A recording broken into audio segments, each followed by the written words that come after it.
Segunda leitura. Carta de São Paulo aos Romanos.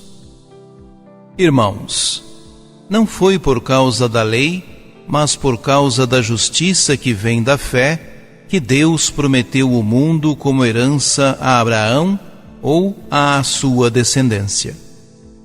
É em virtude da fé que alguém se torna herdeiro. Logo, a condição de herdeiro é uma graça, um dom gratuito, e a promessa de Deus continua valendo para toda a descendência de Abraão, tanto para a descendência que se apega à lei, quanto para a que se apoia somente na fé de Abraão, que é o pai de todos nós. Pois está escrito: Eu fiz de ti pai de muitos povos. Ele é pai diante de Deus, porque creu em Deus, que vivifica os mortos e faz existir o que antes não existia.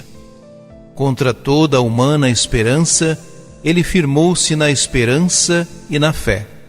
Assim, tornou-se pai de muitos povos, conforme lhe fora dito: assim será a tua posteridade.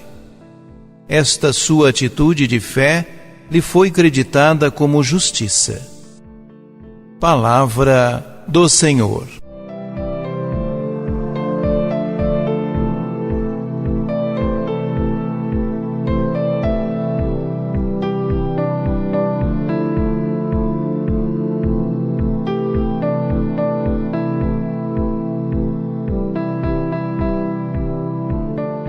Paulo evoca a figura de Abraão, pai dos crentes, que reconheceu a sua indigência e se apoiou, isto é, acreditou em Deus, recebendo o juízo de salvação, a justificação.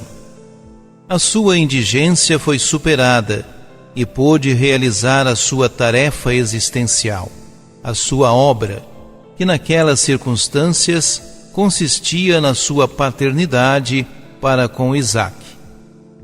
A liturgia aplica a São José o elogio de Paulo a Abraão.